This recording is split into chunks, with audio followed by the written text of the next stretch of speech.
agora com áudio.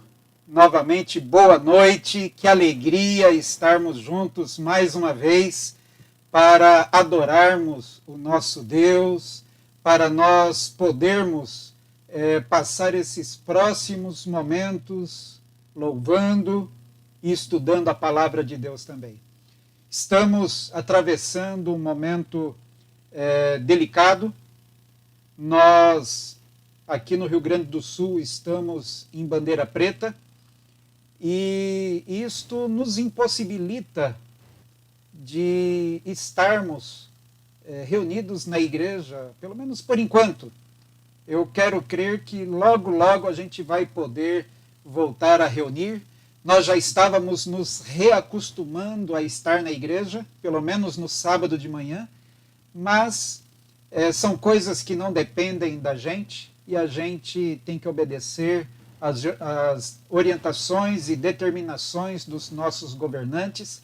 E estaremos aqui hoje, quarta-feira, estaremos aqui também. Se precisar, no sábado de manhã estaremos juntos aqui mais uma vez. O importante é que estejamos louvando a todos o nosso Deus. Sabe, queridos, eu quero aqui mandar um abraço muito especial para os nossos irmãos. Ainda no domingo passado estive lá em Amaral Ferrador, então um abraço para os nossos irmãos do Amaral Ferrador, um abraço para os nossos irmãos do Cristal, um abraço para os nossos irmãos, vou descendo aqui a BR, então um abraço para os nossos irmãos de Santa Teresa, um abraço também para os nossos irmãos do Coqueiro, um abraço para os nossos irmãos ali da Coxilha, um abraço também para os nossos irmãos aqui de São Lourenço do Sul, um abraço para os nossos irmãos de Turuçu e também para os nossos irmãos lá da Populares. E também um abraço para você que está nos acompanhando aí de todo o Brasil e de alguns outros locais ao redor do mundo pelo Facebook. E também um abraço para aqueles que estão nos acompanhando pelo YouTube.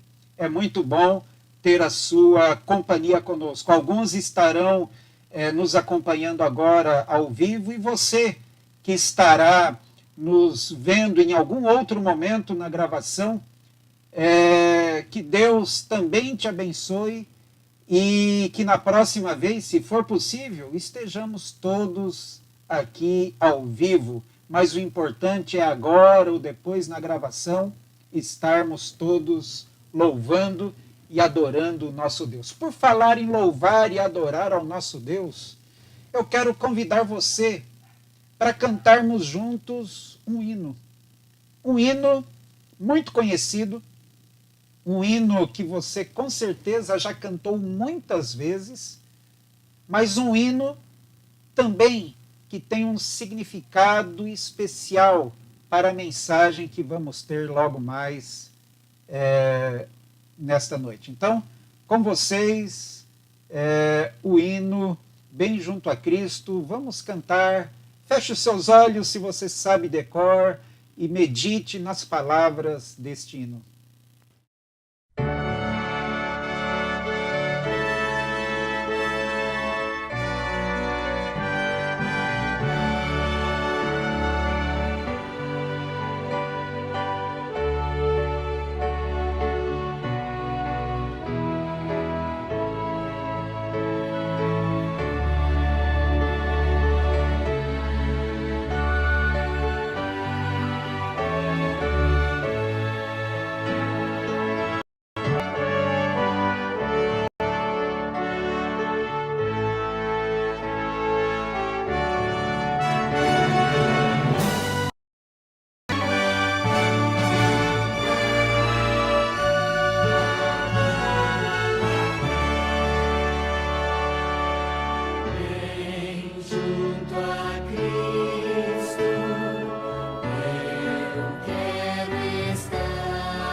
Belo hino, não é mesmo? Você, como eu disse, já ouviu esse hino muitas vezes, já cantou este hino muitas vezes, mas este hino ainda fala ao nosso coração, fala do nosso desejo, o desejo de estarmos bem juntinho de Jesus. Eu quero convidar você a orar nesse momento. Quero colocar diante de Deus as nossas necessidades, a nossa gratidão, os nossos planos, os nossos sonhos, as nossas lutas. Quero orar por você aqui do distrito. Quero orar por você que está nos acompanhando ao vivo de outras partes aqui do nosso Brasil. Quero orar com os meus familiares lá no Espírito Santo, os familiares da minha esposa. Quero orar com a minha família lá em Rondônia. Meu pai, minha mãe estão dando uma fugidinha lá na casa da minha irmã, aproveitando uma trégua na luta da saúde. Então eles foram lá passar uns dias com a minha irmã, lá em Machadinho do Oeste, em Rondônia. Que Deus possa abençoá-los. Nós queremos orar por vocês aí também. Onde você estiver, feche os seus olhos, vamos falar com Deus. Enquanto eu estiver orando, você vai colocando a sua gratidão diante de Deus. Enquanto eu estiver orando, você vai colocando o seu pedido nas mãos de Deus também. E juntos vamos fazer esta oração. Feche os seus olhos se você puder e vamos falar com Deus. Senhor nosso Deus e nosso Pai, muito obrigado pela Tua presença conosco neste momento.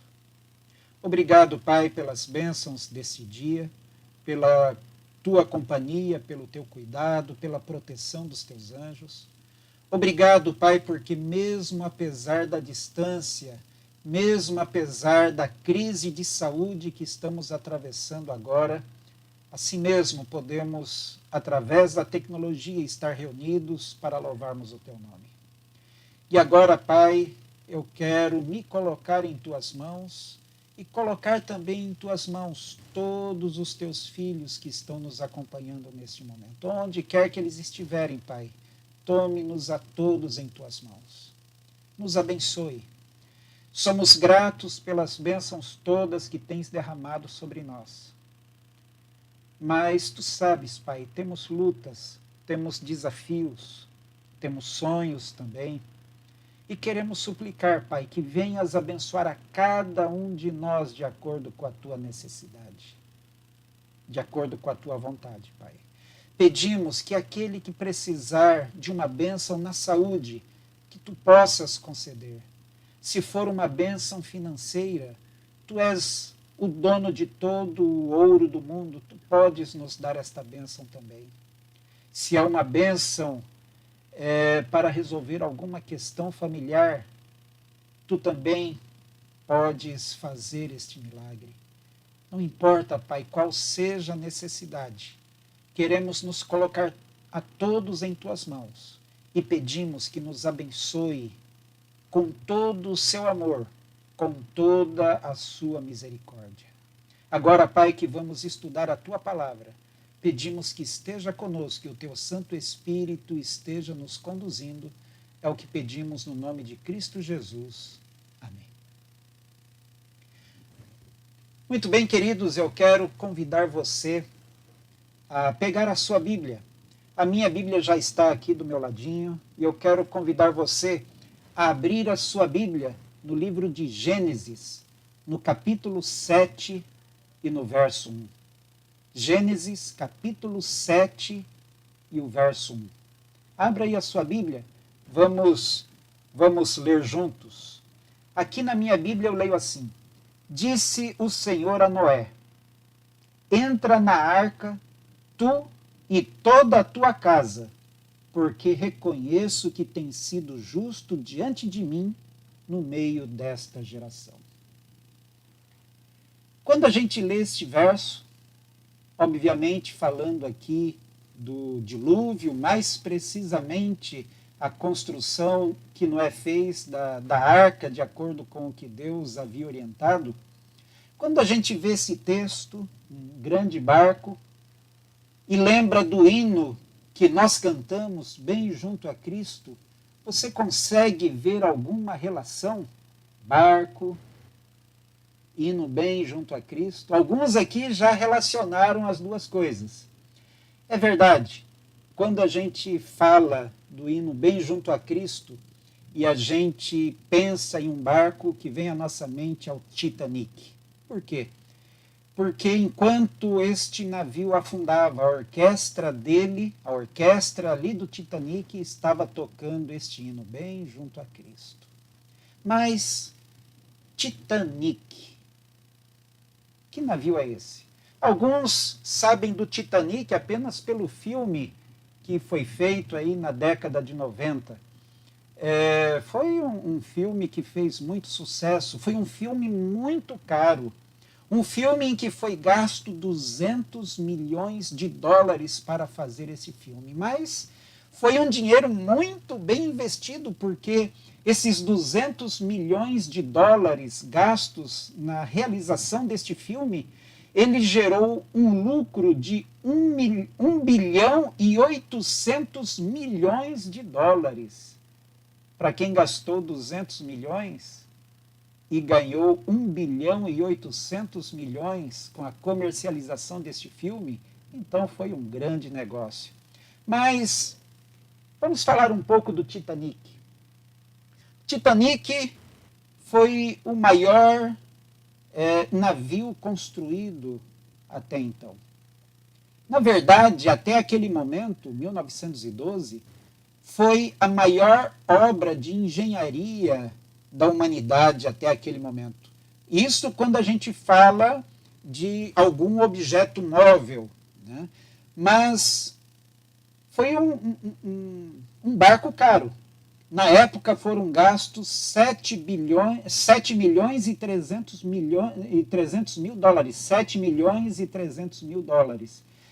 Mas isso é dinheiro da época. Se a gente for trazer para valores de hoje, vai dar 150 milhões de dólares que foram gastos na construção daquele navio. Se você lembra o que a gente estava falando ainda há pouco, você vai ver que foi menos do que foi gasto para fazer o filme. Mas, enfim, no dia 9 de abril de 1912, o Titanic ele saiu para a sua viagem inaugural. Como eu disse, o maior objeto móvel já construído, o tamanho dele equivalia a mais de 4 quarteirões. Já pensou? Imagine aí você andando 4 quarteirões na tua cidade, era o tamanho desse navio. Só a âncora dele, era mais de uma âncora que ele tinha, só a âncora dele pesava 15.500 quilos, 15 toneladas e meia. Obviamente, esta âncora, ou estas âncoras, estavam amarradas a correntes. E essas correntes de ferro, cada elo dessas correntes, cada elo pesava 80 quilos, para você ter uma ideia da enormidade desse tamanho, a enormidade desse navio. Obviamente, um navio grande cabe bastante gente. E ele tinha capacidade para 3.500 passageiros. Muita gente, 3.500 passageiros. Agora, sem levar em consideração o tamanho, o Titanic, ele não era apenas a maior construção, mas era o navio mais luxuoso construído até aquele momento. Só para vocês terem uma ideia, no Titanic havia quadras de tênis. No Titanic havia ginásios esportivos. Havia academias de ginástica. Inclusive, vai aqui uma curiosidade para você. Na academia de ginástica que havia ali no Titanic, havia também alguns aparelhos que haviam sido desenvolvidos, haviam sido criados por um médico adventista, o Dr. John Kellogg. ele desenvolveu alguns aparelhos de ginástica, vários aparelhos revolucionários para a sua época, e alguns desses aparelhos foram aproveitados e estavam ali na academia de ginástica, ou nas academias de ginástica do Titanic. O Titanic tinha vários salões de baile, só pianos, e aqui eu estou falando piano de cauda, aquele piano chique, grandão, bonito, só pianos tinha 5. Imagine, em 1912, um navio com piscina. Foi o primeiro navio a ter uma piscina a bordo. Outra coisa, tinha elevadores.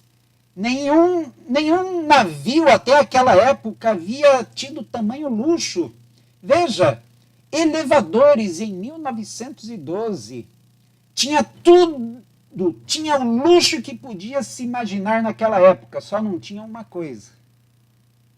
E você lembra o que não tinha? Não tinha barco salva-vidas suficiente. O navio ele foi preparado para não afundar. Existe até a lenda que diz que alguém teria falado que aquele navio nem Deus poderia afundar, mas não existe comprovação de que realmente isso foi falado.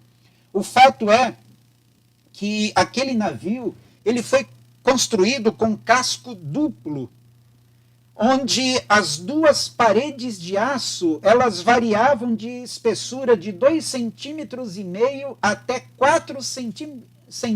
Imagine uma chapa de aço com 4 centímetros de largura. E ainda eram chapas duplas, para que caso uma furasse, tivesse a outra também.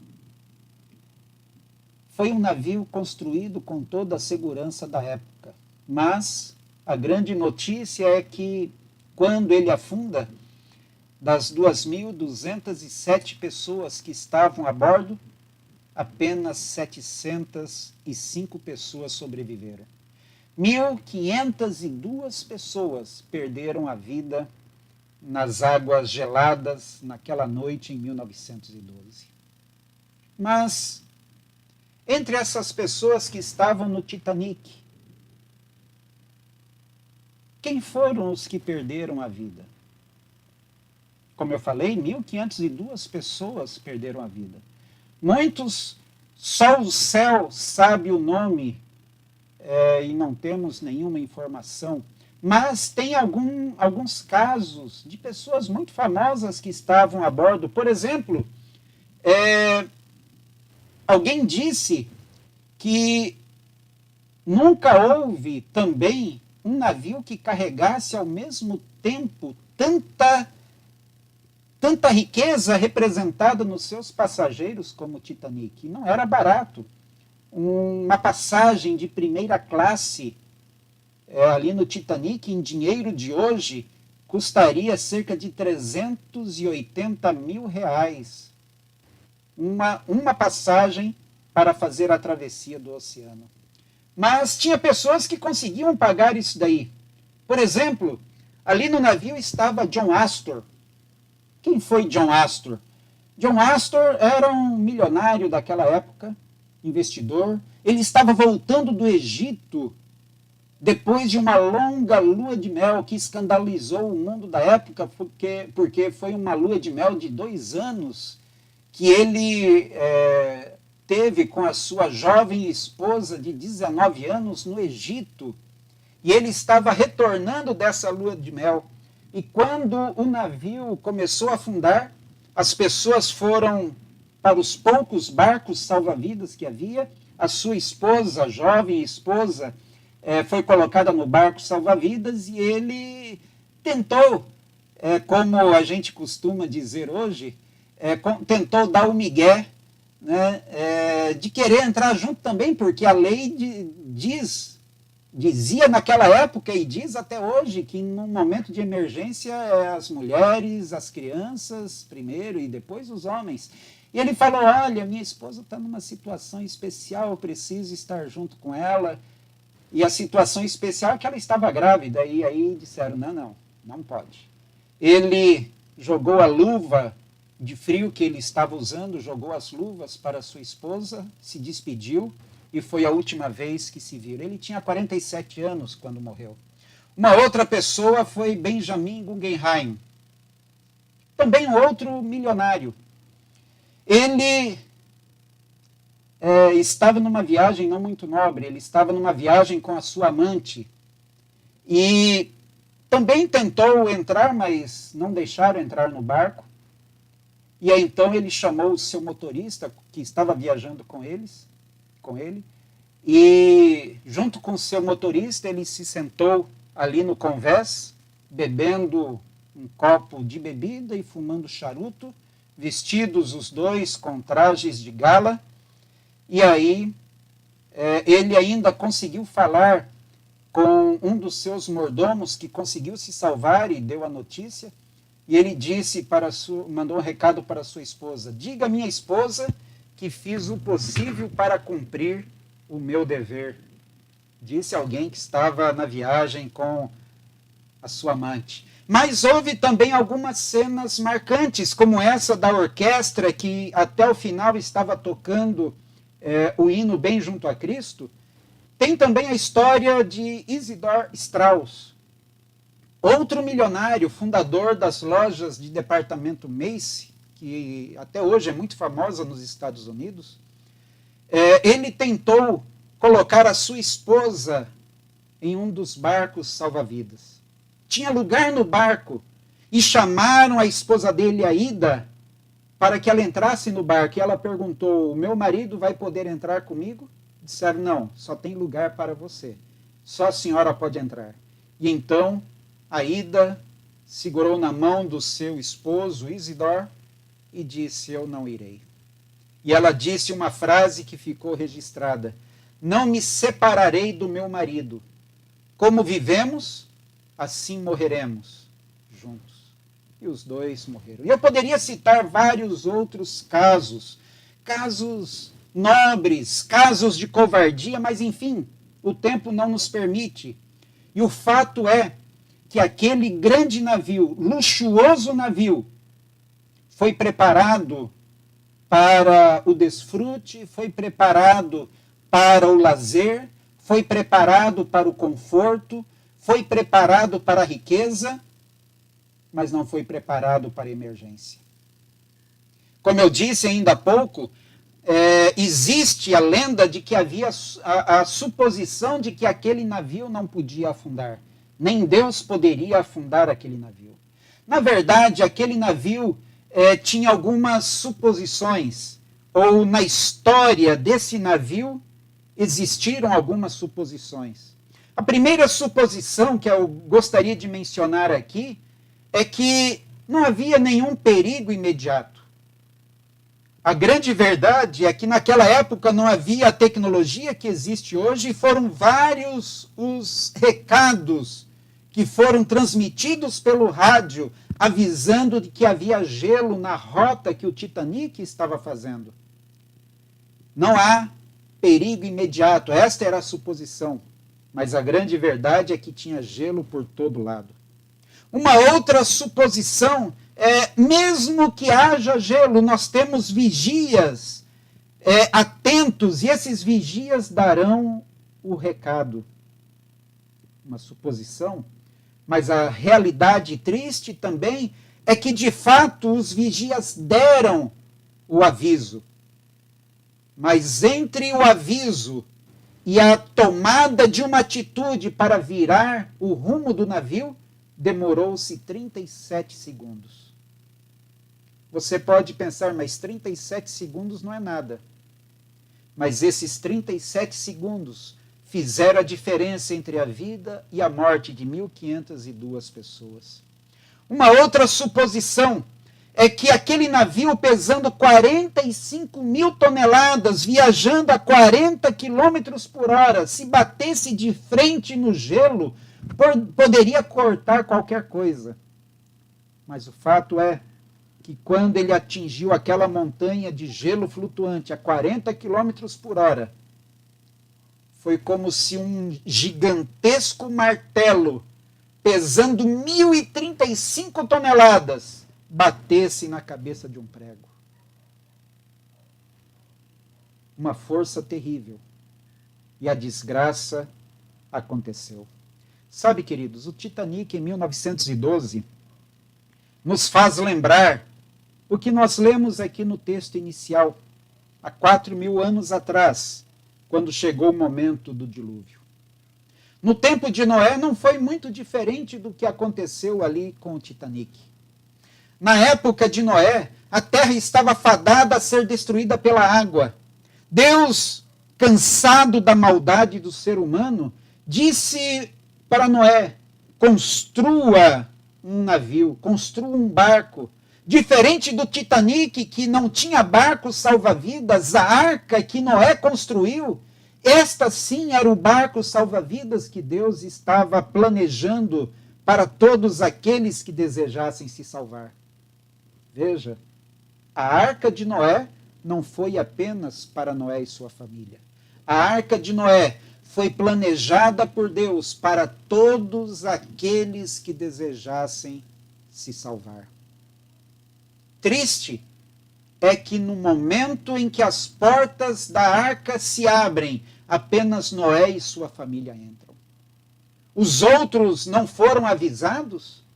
Foram. Foram anos e anos Noé construindo aquela arca. E Noé anunciando: vai chegar um momento que a água vai destruir e a única salvação é aqui. Mas, queridos, da mesma forma que multidões foram ver o Titanic zarpar, enquanto aquela arca estava sendo construída, multidões passaram ali. Não para pegar informações de como poderiam entrar, não. Ali virou um ponto turístico. Multidões foram ali ver Noé construindo aquele grande barco. Multidões foram ali rir do que Noé e seus filhos estavam fazendo. E foi justamente no momento em que menos imaginavam, no momento em que pensavam que estava tudo seguro, tudo tranquilo, veio o grande desastre. E todos que estavam fora do barco salva-vida, todos que estavam fora da arca de Noé, perderam a sua vida. Meu amigo, será que nós encontramos um alerta de Deus para nós nessa história? Será que nós encontramos um alerta de Deus para a nossa realidade atual? Quando a gente olha a Bíblia em Mateus capítulo 24, nós encontramos Jesus falando algo para os fiéis da sua época e para nós hoje também. Se você abrir a sua Bíblia em Mateus capítulo 24, verso 37 até o 39, nós lemos assim: e como foi nos dias de Noé, assim também será a vinda do Filho do Homem. Portanto, assim como nos dias anteriores ao dilúvio, comiam, bebiam, casavam e davam-se em casamento, até o dia em que Noé entrou na arca, e não perceberam até que veio o dilúvio e os levou a todos. Assim será também a vinda do Filho do Homem. Jesus já estava nos alertando. Jesus já estava dizendo: assim como foi, assim o será. Duas situações estranhamente similares, a de Noé e a nossa. O que tem de semelhante nessas duas histórias, Noé e nós? Primeira coisa, total desatenção a repetidos avisos. Há um ano atrás, aqui no Brasil, nós começamos a sentir o impacto dessa pandemia. No começo, nos primeiros meses, o que a gente mais ouvia era: isso aqui é um sinal do fim dos tempos.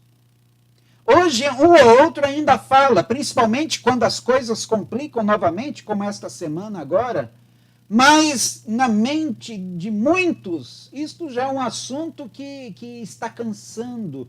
Alguns estão dizendo, temos que virar a página. São avisos que estamos recebendo, mas às vezes estamos ficando desatentos. Outra coisa, exagerada confiança na força humana. Alguns no tempo de Noé disseram, não, deixa vir a tempestade, que se vier a tempestade eu sei me virar. Na época de Noé havia crime, havia violência, havia desonestidade, havia todas essas coisas e hoje é assim também. Mas uma coisa que havia naquela época e é comum com todos nós, sem exceção, é que apesar de todos esses alertas, nós continuamos seguindo a rotina da vida. Sabe, queridos, não é errado isto. Nós temos que seguir a rotina da vida. Mas não podemos seguir a rotina da vida com a desatenção. Com a confiança de que pode vir o iceberg que for, que o nosso navio conseguirá romper. Não podemos seguir o nosso dia a dia tranquilo, imaginando que o nosso barco não pode afundar. Não, queridos. Pelo contrário, o nosso barco é muito frágil. E nós precisamos de um barco salva-vida. E o único barco salva-vidas que nós temos é Cristo Jesus. É neste momento, mais do que nunca, que precisamos estar segurando nas mãos de Jesus. É bem verdade que para segurarmos na mão de Jesus, às vezes nós temos que tirar algumas coisas que estão na nossa mão. Às vezes temos que, para segurar a mão de Jesus, temos que soltar outras coisas.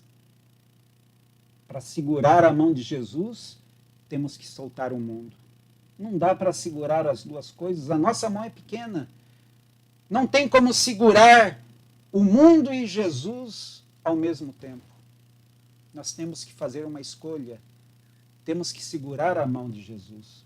Só que às vezes, queridos, o Evangelho, não o Evangelho de Cristo, o Evangelho criado pelo ser humano, ele vai evoluindo para um Evangelho de adição e sem subtração. Eu explico melhor. Nós cremos que podemos adicionar Cristo à nossa vida sem necessariamente tirar o pecado da nossa vida.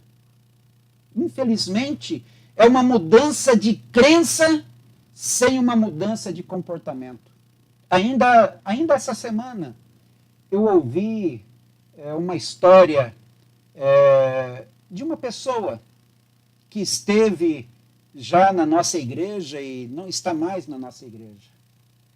E, segundo a história que me foi contada, esta pessoa disse o seguinte: eu ficava constrangida de ir na igreja adventista porque eu estou transgredindo o sábado. Eu ficava constrangida de ir na igreja adventista porque eu gosto de usar joias. Então, eu parei de ir na igreja adventista e eu procurei agora uma outra igreja onde eu possa me sentir à vontade. Triste, né, queridos? Mas, infelizmente, esta é a realidade que muitas vezes nós estamos sendo tentados a viver. Nós queremos que Cristo se acomode à nossa realidade. Queremos que Cristo se acomode à nossa vida. E quando é justamente o contrário, nós é que temos que moldar a nossa vida de acordo com a vontade de Cristo Jesus. O perigo está ao nosso redor, queridos. E nós queremos, nós cantamos, nós falamos que desejamos estar junto a Cristo, mas nós não queremos soltar da mão do mundo. Não tem como segurar a mão de Cristo e segurar a mão do mundo ao mesmo tempo. Você lembra que ainda há pouco nós falamos sobre as suposições que levaram o Titanic ao fundo do mar. E tem algumas suposições que podem nos levar também para o fundo do pecado. O fundo do poço do pecado. Primeira suposição: Ninguém jamais conhecerá os meus pecados são segredos. Mas o que nos diz a Bíblia em Números capítulo 3 e o verso 23? Lá diz, tenha certeza que os seus pecados o encontrarão. Não tem nada que fique encoberto. Tudo em algum momento, nem que seja no dia do juízo, tudo virá às claras. Uma outra suposição que tem enganado muitos, que diz, eu posso chegar aos céus do meu jeito, eu posso chegar aos céus com as minhas próprias forças, com as minhas próprias boas obras. Mas Tito, capítulo 3 e o verso 5 nos diz que não é por boas obras de justiça, mas sim pela misericórdia de Cristo que somos salvos. Sabe, queridos, esta viagem em que nós estamos não é diferente da viagem do Titanic. A viagem do Titanic provou que a verdade ela derrota a suposição. A viagem do Titanic provou a loucura que é a descrença.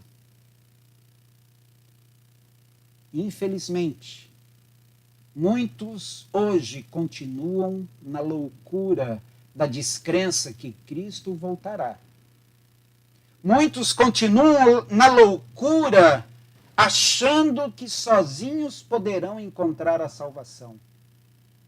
Mas a grande verdade é que apenas segurando firme nas mãos de Cristo é que eu e você conseguiremos a salvação. Sabe, queridos, eu disse no início que entre aquelas pessoas do Titanic nós tivemos histórias vergonhosas. Homens valorosos que tiraram lugar de crianças nos barcos salva-vidas para que eles preservassem a sua própria vida. Mas temos outras histórias também. Temos histórias como a história do pastor John Harper. O pastor John Harper era um pastor inglês que estava indo da Inglaterra para os Estados Unidos, atendendo um convite de uma igreja em Chicago para fazer uma semana como nós chamamos hoje, uma semana de oração, uma semana de enriquecimento espiritual. E ele embarcou no navio juntamente com a sua filhinha, Anne Jessie, de 4 anos. E junto com eles estava indo também a babá que cuidava dessa criança. Isto porque fazia pouco tempo que a sua esposa havia morrido. Então ele estava levando esta senhora para acompanhar a sua filha. Quando o momento do alarme de que o navio estava afundando soou, isso não era novidade para ele. Até porque o pastor John Harper já havia por 3 vezes escapado do afogamento.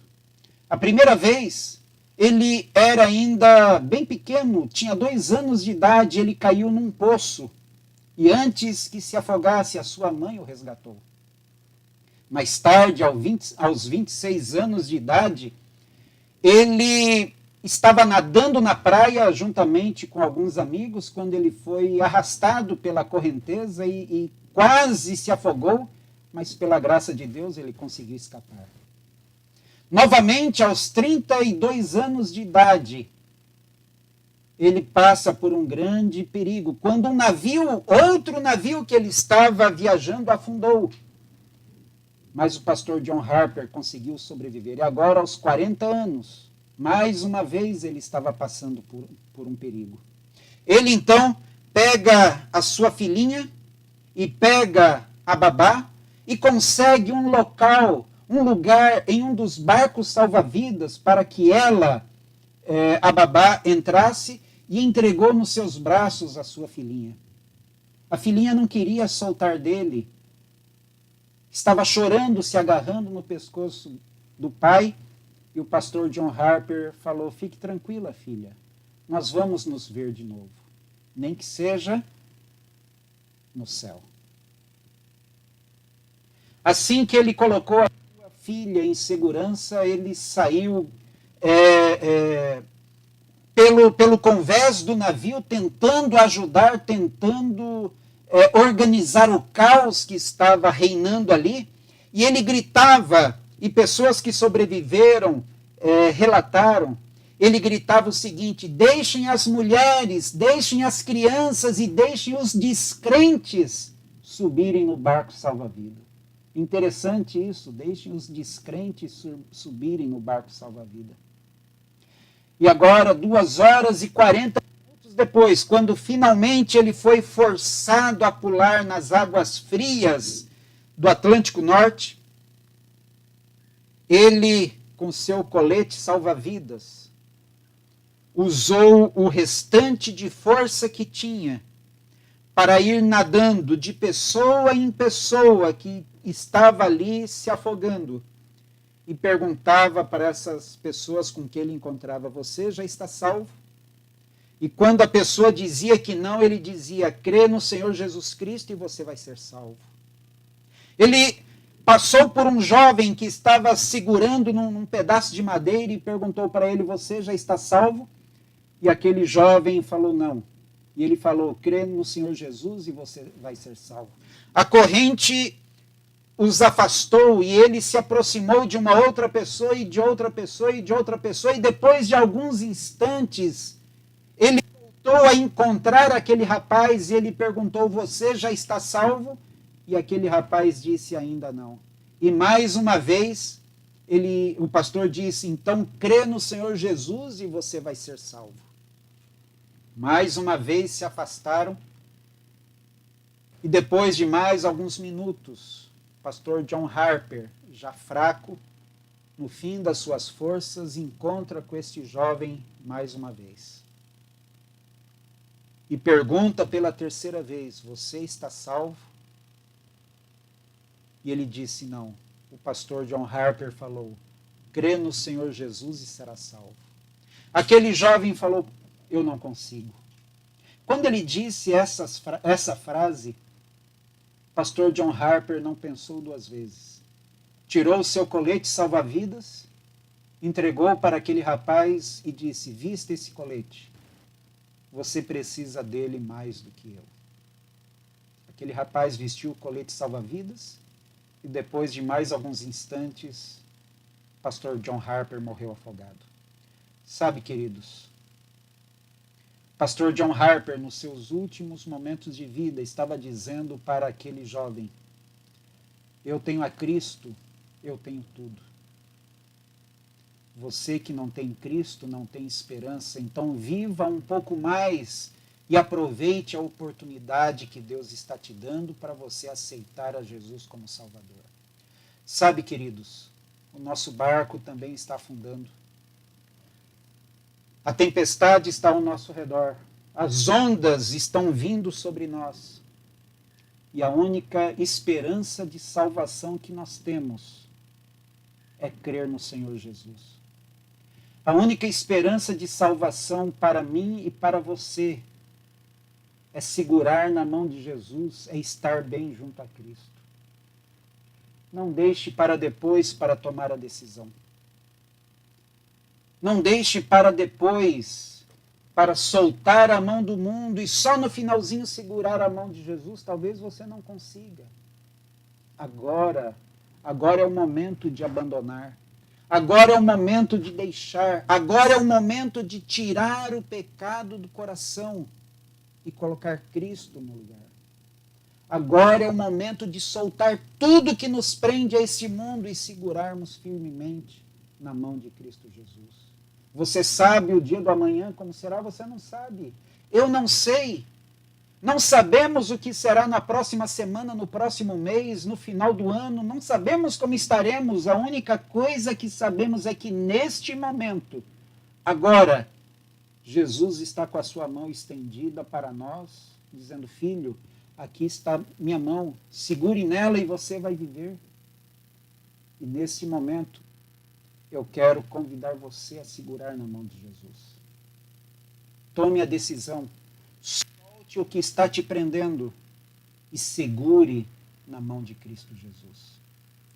Você quer segurar na mão de Jesus? Se esta é a sua vontade, nesse momento nós vamos orar.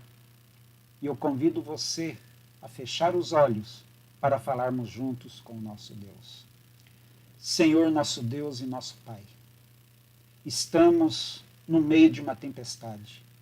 O nosso mundo está se afundando. E nós sentimos, Pai, que o fim se aproxima. Mas queremos pedir, nos ajude a soltarmos tudo o que está nos prendendo a este mundo. Nos ajude a abrirmos mão de tudo o que nos afasta de Ti. E nos ajude, Pai, a segurarmos firmemente na Tua mão, só na Tua mão, porque apenas segurando nas Tuas mãos é que alcançaremos a salvação. Nos ajude, Pai, a termos o desejo de estarmos bem junto de Cristo Jesus, mas não apenas termos o desejo, nos ajude a partirmos para a ação, para ficarmos longe do mundo e ficarmos juntos de Cristo Jesus. Ajuda-nos, Pai, nos dê a certeza da salvação em Cristo Jesus. Pedimos estas bênçãos no nome dele, não porque merecemos, mas confiando no amor maravilhoso que ele tem. E pedimos esta bênção. Amém. Queridos, que Deus nos abençoe. Aqui estamos encerrando a nossa programação hoje. Que Deus possa lhe abençoar. Na próxima quarta-feira estaremos de volta aqui no Facebook, no YouTube também. Você que está nos acompanhando, não ao vivo, mas está assistindo a gravação, lembre que enquanto estivermos neste período de pandemia, aos domingos e quartas-feiras, estaremos nos encontrando aqui virtualmente. E, se for necessário, aos sábados também estaremos. Queira Deus que aos sábados já possamos estar na igreja. Mas, como eu disse, se ainda não for possível, nos encontraremos aqui. Que Deus abençoe a todos nós. Até a próxima.